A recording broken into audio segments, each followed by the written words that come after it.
어떤 신을 믿느냐에 따라서 종교의 수준이 달라지고, 같은 기독교로 할지라도 어떤 하나님을 믿느냐에 따라서 신앙의 수준이 결판납니다. 여러분, 청교도 신학자인 토저의 얘기예요. 신이라고 다 신이 아닙니다. 기독교 신앙이라는 표차를 달았지만 그가 도대체 어떤 하나님을 믿느냐에 따라서 신앙의 수준은 전혀 다를 수 있다는 그런 지적입니다. 그래서 믿음만이 아니라 그 믿음이 어떤 믿음이냐, 그게 정말 하나님이 인정하실 만한 믿음이냐, 아니면 고백만의 믿음이냐 라는 것은 너무너무 중요합니다. 온전한 믿음, 하나님이 인정하시는 믿음의 위력은 그야말로 상상 초월입니다. 마태복음 17장 20절에 보면 만일 너희에게 겨자씨 하나일 만한 믿음만 있어도 이 산을 명하여 저기로 옮길 것이요. 그리고 오늘 마가복음 우리가 읽었습니다마는 9장 23절에도 할 수 있거든이 무슨 말이냐, 믿는 자에게는 능히 하지 못할 일이 없음이니라. 믿음의 위력, 진정한 믿음의 힘을 우리에게 가르쳐 줍니다. 오늘 이 말씀은 예수님은 베드로, 야고보, 요한 세 제자를 데리고 변화산에 올라가셨습니다. 남아있는 9 제자들에게 귀신 들린 아들을 둔 아버지가 이제 도움을 요청하러 나왔습니다. 이 고질병이잖아요. 그래서 제자들은 나름대로 이 문제를 해결하려고 여러 가지 가진 노력을 했습니다마는 역부족이었습니다. 제자들은 당황했을 테고 주변에 몰려든 사람들은 비웃고 조롱했을 겁니다. 이때쯤에 우리 예수님이 산에서 내려와서 이 장면을 보시고 탄식합니다. 믿음이 없는 세대여, 내가 얼마나 너희와 함께 해야 되겠느냐. 아이가 예수님 앞에 왔습니다. 그때 귀신이 아이로 심한 경련을 일으키게 하고 아이는 땅을 뒹굴며 거품을 내 물었습니다. 그러자 다급해진 이 아버지는 예수님을 붙잡고 매달렸습니다. 22절에 무엇을 하실 수 있거든 우리를 불쌍히 여기사 도와주옵소서. 이때 우리 예수님이 중요한 말씀을 하시죠. 할 수 있거든이 무슨 말이냐, 믿는 자에게는 능히 하지 못할 일이 없느니라. 그 아버지가 다시 소리 지르며 매달립니다. 내가 믿나이다. 24절에 나의 믿음 없는 것을 도와주소서. 그러자 예수께서 귀신을 꾸짖어 내쫓으시고 아이는 완전해졌습니다. 이제 상황이 종료되고 나서 제자들이 아주 중요한 질문을 예수님께 던지잖아요. 우리는 어찌하여 능히 그 귀신을 쫓아내지 못했습니까? 예수님의 대답은 명쾌했습니다.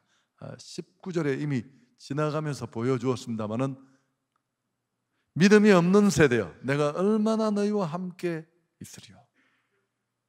그들의 믿음이 문제라는 것을 분명히 얘기하셨습니다. 믿음이 적기 때문이다. 믿음이 문제라는 겁니다. 여러분, 제가 이 표현을 얼마나 많이 반복했나요? 우리의 문제는 믿음의 문제예요. 문제도 문제가 아닙니다. 코로나도 문제가 아니에요. 이만한 어려움 너무너무 많았어요. 쉽지 않은 과제지만 또 각자가 처한 상황이 어떤 일이든 간에 우리가 살면서 다 겪을 수 있는 일이고 역사 속에 수없이 많은 사람들이 겪어내었던 그런 일들이겠죠. 정말 문제는 문제가 아니라 우리의 믿음이 문제입니다. 믿는 자에게는 능치 못할 일이 없으니까요. 그래서 우리가 여기 믿는 자에게 능치 못한 일이 없다라는 불가능이 없다 뭐 그렇게 말할 수 있는데, 이런 표현은 사실 교회 안에만 존재하는 건 아닙니다. 원래 나폴레옹이 한 말이잖아요. 우린 흔히 신념으로, 의지로 할 수 있다, 하면 된다, I can 막 모여서 외치고. 여러분, 그런 것과는 분명한 이 둘 사이에는 차이가 있습니다. 위기 속에서 인간은 간혹 놀라운 기적 같은 그런 잠재력, 괴력을 발휘할 수도 있어요. 급하면 막 버스를 들어서 던지고, 몇 안 되는 사람들이 막힌 길을 뚫어내고, 간혹 그런 기적 같은 일들을 해내기도 합니다만은 그것과는 사뭇 다릅니다. 예수 믿는 사람들이 할 수 있다는 건 그 출발점과 초점이 다릅니다. 하나님은 전능하신 분이고 그 하나님은 살아 계시기에 그분을 믿는 믿음 안에서 가능한 것입니다. 인간의 가능성이나 신념이나 잠재 능력을 믿는 것이 아니라 우리가 믿는 건 바로 하나님이십니다. 그래서 고백만의 믿음이 아니라 진짜 믿음은, 행함이 없는 믿음은 우리 예수님이 죽은 믿음이라고 했습니다. 그건 귀신 수준의 믿음이라고도 말씀했는데, 진짜 믿음은 실행력 있는 믿음이에요. 상황을 만났을 때, 문제를 직면했을 때 그 문제를 해결해낼 수 있는 믿음이어야 합니다. 오늘 이 아버지는 불쌍한 아들 때문에 아마 그 무엇으로, 그 어떤 것으로도 행복할 수 없었을 것입니다. 수없이 많은 의사와 병원을 찾고 백방으로 수소문하고 그 수없이 많은 노력들을 했겠죠. 그렇지만 해결할 수 없었고 예수님의 제자들조차도 이 문제를 해결하지 못했습니다. 그래서 예수님께 도움을 구하고 있습니다. 22절에 다시 보시면 귀신이 그를 죽이려고 불과 물에 자주 던집니다. 그러나 무엇을 하실 수 있거든 우리를 불쌍히 여기사 도와주옵소서. 무엇을 하실 수 있거든 도와달라는 이 아버지의 요청에 대해서 예수님의 대답이 뭡니까? 앞에 봤습니다마는 할 수 있거든이 무슨 말이냐? 믿는 자에게는 능히 하지 못할 일이 없다. 사실 할 수 있거든 이라고 하는 말은 예수님을 모독하는 일이죠. 이 아버지의 이 외침 속에는 믿음이라고 말할 수 있는 건데기가 전혀 보이지 않습니다. 정말 모든 것을 던져 구하는 진정한 믿음의 자세가 아니라 정말 당신만을 믿고 신뢰합니다, 그런 확실한 믿음이 아니라 자포자기한 상태에서 여러 가지 길을 찾다가 지푸라기라도 잡는 마음으로 한번 시도해 보는 방법의 하나로서의 도움 요청에 불과합니다. 아비의 이 어정쩡한 외침에 예수님은 호통을 치시죠. 할 수 있거든이 무슨 말이냐? 믿는 자에게는 능치 못할 일이 없다. 그러자 그 아비가 태도를 바꿉니다. 24절 곧 그 아이의 아비가 소리 질러 이르되 내가 믿나이다. 나의 믿음 없는 것을 도와주소서.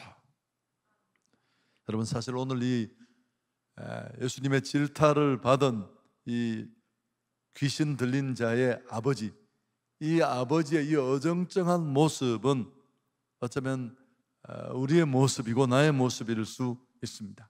예수를 오래 믿고 목사, 장로, 권사, 집사가 되고 신앙의 연조를 내세우고 고백은 아주 무성한데 문제를 딱 만나면 여지없이 그저 주저앉아 버리는 그런 우리의 모습일 수 있습니다. 예수님은 할 수 있거든 이라고 말하지 말라. 오히려 주님 당신은 능히 할 수 있습니다, 그렇게 확실한 믿음으로 고백하기를 원하십니다. 예수님은 이 아이를 고쳐주기 전에 아비의 생각과 믿음을 바로 잡는 일부터 하셨습니다. 여러분, 이 순서는 정말 중요해요. 만일 그분이 기적 같은 변화를, 치료의 은혜를, 회복의 은혜를 내게 주신다면 상황이 바뀌기 전에 먼저 그런 은혜를 받을 수 있도록 우리 안에 이런 믿음부터 교정해 주실 겁니다. 오늘 이 금요 집회가, 오늘 이 시간에 듣는 말씀이 이런 결과를 만들 수 있기를 축복합니다. 그래서 여러분 이런 유명한 얘기가 있잖아요. 박사 과정을 위한 고급 수학 시간이었는데 이제 이 강의를 하는 교수님이 연구원들입니다. 대부분은 기관에 연구원들이 모인 이 박사 과정의 사람들을 위해서 칠판에 문제를 하나 적습니다. 그러면서 설명을 했습니다. 여러분, 이 문제는 지금까지 수학자들이 아무리 풀려고 해도 풀 수 없었던 그런 문제입니다. 그렇지만 내가 이 문제를 칠판에 적는 것은 한번 1시간 정도 시간을 줄 테니까 고민해 보라는 겁니다. 그래서 교훈을 주려는 것이니까. 그리고 모두가 이제 문제를 풀려고 앉아 있는데 뒤늦게 연구원 한 사람이 지각을 해서 들어왔습니다. 그는 앉아서 칠판에 있는 문제를 풀기 시작했습니다. 근데 결국 문제를 풀었어요. 그 지각생이 문제를 풀 수 있었던 이유는 뭘까요? 이 문제는 풀 수 없는 문제라는 얘기를 못 들었어 그래요. 불가능한 일이 존재하는 것이 아니라 불가능한 생각이 존재합니다. 내 마음속에 할 수 없고 안 되고 힘들다고 생각하면 아무도 그를 돕지 못해요. 생각이 닫히면 그 어떤 것도 열리지 않습니다.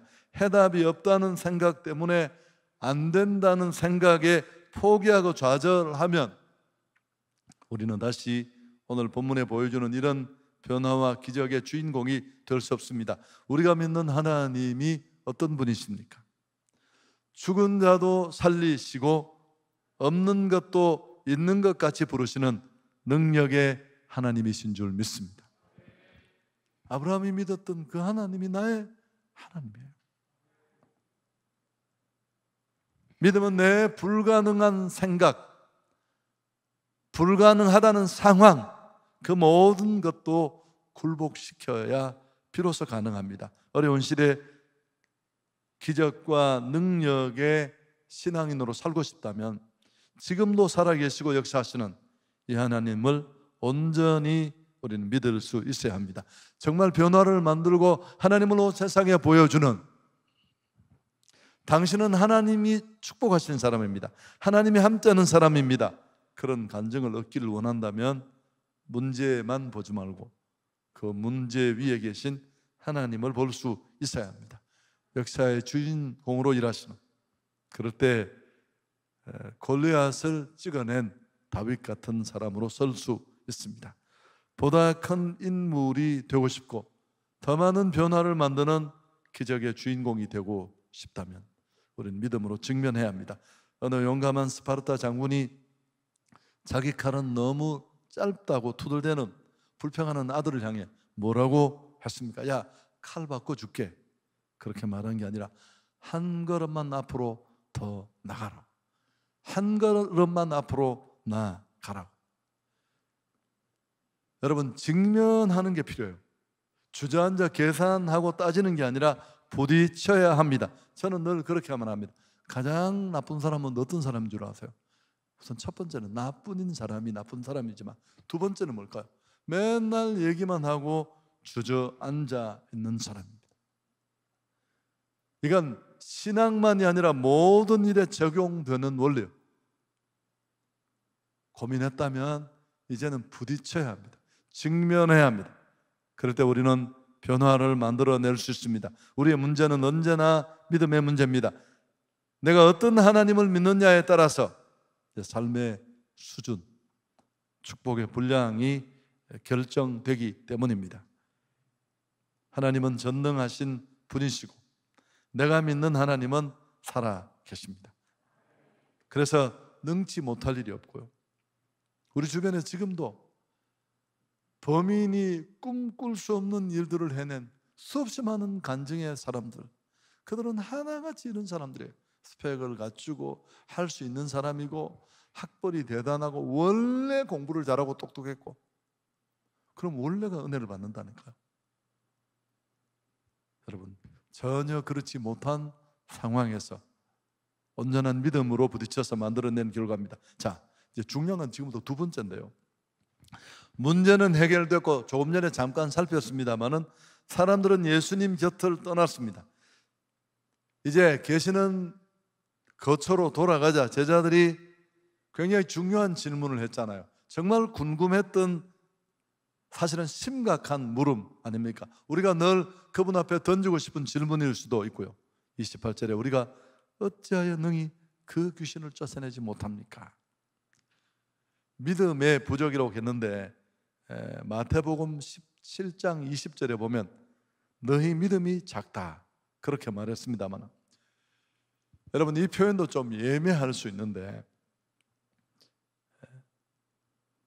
마가복음에는 오늘 기도하지 않았기 때문이라고 29절에 이렇게 말합니다. 이르시되 기도 외에 다른 것으로는 이런 종류가 나갈 수 없다. 이게 복음서를 비교해 보면 종합적으로 우리가 은혜를 받을 수 있는데, 중요한 키는 뭐냐면 믿음이 적다는 말과 기도하지 않았다는 말을 동의어로 예수님이 사용하셨다는 사실입니다. 여러분 이건 우리에게 던지는 교훈이 아주 강력한데요. 기도하는 삶을 우리가 놓쳐버리면 기도인의 능력은 사라집니다. 기도의 역사가 우리 삶에 일어나지 않는다면 믿음의 역사도 가물가물해집니다. 기도가 흔들리면 우리 믿음도 출렁일 수밖에 없습니다. 그래서 우리 예수님은 믿음이 부족하다라는 말을 오늘 마가복음 이 평행 본문에서 기도가 부족하다는 또 다른 동의어로 설명하셨습니다. 물론 믿음 있는 사람이 기도합니다. 그 믿음의 기본적인 내용은 히브리서의 말씀처럼 하나님은 살아 계시고 또 하나님은 살아 계실 뿐만 아니라 그 간절한 간구에 응답하시는 분이시다. 이 두 가지가 믿음의 아주 원초적인 내용입니다만은, 여러분 그런 믿음으로 기도하면 역시 더 상승작용이 일어나서 우리는 더 큰 믿음으로 나아가는데요. 그래서 앤드류 머레이가 한 유명한 말이 있습니다. 제가 잘 쓰는 표현인데, 기도는 인간의 무능과 하나님의 전능을 연결하는 이음줄이다. 기도는 인간의 무능과 하나님의 전능을 이어주는 이음줄이다. 아무리 약한 자라도 살아계신 하나님, 간절한 간구에 상 주시고 응답하시는 하나님을 믿고 믿음으로 항복에 손을 들고 나오면 그 순간 하나님과 나는 연결됩니다. 연결된 그 연결 통로, 공급로를 통해 크신 하나님의 능력이 임하게 될 줄 믿습니다. 그러나 반대로 기도가 막히면 죽습니다. 이 기도도 막히면 죽지만 이 기도가 막혀도 신앙은 껍데기밖에 없습니다. 오죽했으면 기도를 영혼의 호흡이라고 했을까요? 기도가 얼마나 절대절명의 자리에 있는가를 가르쳐 줍니다. 분주한 현대인들이 가장 많이 놓치고 잃어버리는 것, 이 시대 그리스도인들이 가장 많이 간과하는 게 바로 여기에 있습니다. 목회자들을 예로 들면, 내가 뭐 흉보거나 비난하는 건 아닌데 제 얘기니까요. 여러분 목회자에게 기도는 성도의 기도보다 더 중요한 자리에 있어요. 그런데 기도 생활을 놓칠 수가 있습니다. 물어봤어요. 아니 왜 목사님이 누구보다 더 기도 많이 해야 될 분인데 기도를 그렇게 놓쳤느냐고. 목사님 기도를 방해하는 가장 큰 원인이 뭐냐고 물었습니다. 뭐라고 대답했을까요? 목회라고. 목회. 여러분 교회 일을 한다고 기도를 못하는 거예요. 설교 준비한다고 시간이 없어서 신방 간다고 시간을 잃어버려서 기도하지 못하는 거라는 겁니다. 아무런 일도 일어나지 않습니다. 사람이 일하면 사람이 일할 뿐이지만 사람이 기도하면 하나님이 일하실 줄 믿습니다. 오늘 우리는 결단해야 합니다. 내 힘으로 살 것인가 아니면 하나님의 권능으로 살 것인가? 그리스도인은 오늘 하나님의 많은 기독인들이 하나님의 권능을 상실하고 무력하게 살아가는 이유가 여기에 있습니다.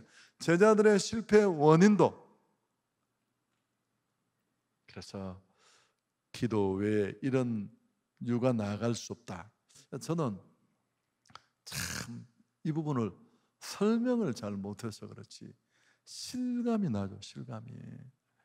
돌아보면 아무것도 없는데 믿음 하나로 기도 하나로 여기까지 왔는데 하나님이 주신 것들이 많아지면서 기도 시간이 자꾸 줄어들어요. 이번에 우리 행주 컨퍼런스를 하면서 이제 책을 지금 만들고 있는 중인데 그 책 제목이 이제 거의 결정이 되었습니다. 행복을 말하다라는 책인데 그 책 속에 제목 회정을 쭉 살피면서 어떻게 행축이 교회를 교회답게 성도를 성도답게 만드는 도구로 그 시스템으로 장착되었는지 그런 과정을 설명하는 중에 그 얘기가 나와요. 처음 정말 잘하고 싶었고 정말 내 목회 현장이 사도행전에 일어나는 그런 부흥을 보고 싶었어요. 진짜. 그래서 막 가시집 않는 제 아내 팔을 잡고 막 내가 안타까워하면서 왜 나는 열심히 하는데 이렇게 안 되느냐고. 그때도 사실 한 50명을 맡았는데 숫자로 말해서 죄송해요. 이게 100명이 되었어요. 근데 나는 그게 만족할 수가 없었어요. 성경의 부흥하고 너무 다르잖아요. 그러니까 제가 너무 심각하게 얘기를 하니까 제 아내가 전도사님 뭐 아직까지 좀 연륜이 약해서 그런 것 아니겠느냐고 나를 위로하기 위한 얘기라는 걸 내가 알았어요. 그래서 제가 막 백방으로 돌아다니면서 그 분야의 도 같은 분들을 만났습니다. 그래서 하루에 4시간씩 기도해야 되겠다라고 마음을 먹고 문을 걸어 잠그고 일단 4시간이라는 시간을 때우기 시작했어요. 이름하여 저는 그걸 방석 위의 전투라고 부릅니다. 버틴 거죠. 여러분 버티면 이상한 일이 일어나요. 3시간이 딱 넘어가면 모든 불가능이 다 물러가요. 뭘 해도 할 수 있을 것 같고 손을 얹으면 환자가 낫고 귀신이 떠나갈 것 같고 4시간이 딱 되면 내 얼굴에 막 빛이 나는 것 같아서 제가 4시간을 때우고 버티고 나오면서 제 아내에게 혹시 내 얼굴에서 광이 나느냐고 물으니까 제 아내가 딱 보더니만 땀났어요. 뭘? 그랬던 기억이 있지. 그래서 여러분 그 처음에 육군사관학교 금방 나온 소대장이 들어가는 부대가 제일 무섭자 그러잖아요. 그렇게 제가 청년 사역이 시작되었어요. 천하에 무서운 게 없을 만큼 수련회에 더 많은 사람이 참석하고 하여튼 뭐 전설 같은 일들이 계속 하나님이 일하시면 가능한 일입니다. 그래서 뜨거운 기도, 간절한 기도가 믿음의 역사를 만드는데 얼마나 결정적인 역할을 하는지. 그리고 또 하나 여기 보면 사실 마태복음의 난회 주에는 기도와 금식 외에는 이런 이유가 나아갈 수 없다. 4번의 한 반 정도, 50% 정도는 이 금식이라는 단어가 포함되어 있습니다. 사랑하는 여러분, 한번 하루라도 금식하면서 절규하면서 우리가 믿음으로 기도한다면 오늘 정말 이 본문에 나타난 이런 놀라운 역사들을 우리가 경험하게 될 줄 믿습니다. 결론은 너무 분명합니다. 기도 부족, 기도 미달, 기도 약함. 그래서 제가 참 우리 부교육자들에게 본이 되지 못해서 안타까운데 오늘 아침에도 이렇게 딱 나와보면 막 마음이 너무 불편한 거예요. 나야 이제 정착역에 가까이 와가는 목사지만 이제 막 출발하는 사람들인데 우리 교육자들 말입니다. 그 애절함이 없는 것 같아요. 야, 날 닮아서 그런가? 여러분 정말 그때는 하나님이 위에서 보고 도저히 불편해서 제가 그랬잖아요. 제가 어느 날 과거에 철야를 하러 갔는데 한 사람이 하도 시끄럽고 성가대 의자를 들었다 놨다. 우리 교인이 아니더라고. 내가 나무 교회 와가지고 이 인간이 얼마나 난리를 치는지 기도할 수도 시끄러워가지고 제가 하나님 앞에 작은 소리로 기도했습니다. 하나님, 저 인간이 굉장히 급한 것 같은데 먼저 들어주시라고. 여러분, 사람이 봐도 감동이 돼야 돼요. 저렇게 바람이 간절하고 저렇게 기도가 절절하고. 오늘 말씀은 단순히 귀신을 쫓아내고 병을 고치는 사역에만 한정된 메시지가 아닙니다. 우리가 인생을 살고 신앙을 살아갈 때 부딪히는 온갖 문제의 키가 되는 메시지가 들었습니다. 태산 같은 문제가 있습니까? 거센 폭풍우가 내 인생에 몰아닥쳤습니까? 나는 도저히 해결할 수 없는 장애물 앞에 서 있습니까? 아니, 이 코로나19가 지금까지 달려오던 내 삶을 다 날려버렸습니까? 여러분, 지금이야말로 믿음을 써먹을 때, 믿음은 우산과 같은데 우산은 비 오는 날 쓰는 거예요. 사용하는 겁니다. 우리의 믿음이 정말 진가를 드러내야 될 시간입니다. 하나님 앞에 나오십시오. 믿음으로 무릎을 굳게 세우고 항복에 손을 들고, 하나님, 나의 믿음 없는 것을 도와주십시오. 살아계신 하나님, 죽은 자도 살리시는 하나님, 스페가 아무것도 없는 인생도 믿음으로 그분 앞에 서면 들어 사용하시고 함께 하시는 그 하나님을 나도 경험하고 싶습니다. 세상이 아무리 시끄럽고 온 천지가 개벽을 해도 믿음을 붙잡고 있는 사람은 그 어둠 속에도 평강이 있습니다. 시편 3편을 보면 다윗이 압살롬에게 쫓겨 생명이 경각에 처했습니다. 그렇지만 그는 믿음이 요동치 않았는데요, 사람들은 자기 안에 있는 믿음을 여러 가지 방법으로 표현할 수 있습니다. 다윗은 이렇게 자기 믿음을 고백했습니다. 시편 3편 5절에 보면 내가 누워 자고 깨었으니 여호와께서 나를 붙드셨다. 여러분, 이게 무슨 뜻이에요? 아니, 아들에게 반역을 당해서 그냥 혀를 물고 죽어야 되는데 노고에 몸을 입고 쫓겨다니는, 언제 죽을지 모르는 측근 몇 명만 데리고 미래를 전혀 알 수 없는 위협 속에 도망자로 전락한 이 노인이 어젯밤에 잘 잤다는 거예요. 여러분, 생명의 위기 속에서도 그가 숙면을 취했다는 고백입니다. 6절에 보면 그 이유가 나와요. 천만인이 나를 애워사 진친다 해도 나는 두려워하지 아니하리이다. 할렐루야. 이게 믿음인 줄 믿습니다. 자, 한 가지만 간략하게, 제가 하다 보니까 시간이 길어졌는데, 여러분, 여기서 제가 기도하고 묵상하던데 한 가지를 꼭 추가하고 싶어요. 그게 뭐냐 하면은, 그럼 기도만 하면 다 되느냐? 아니에요. 여러분, 공동체 속에 우리 주변에 보면 기도를 세게 하는 사람 중에 엉터리가 천재예요.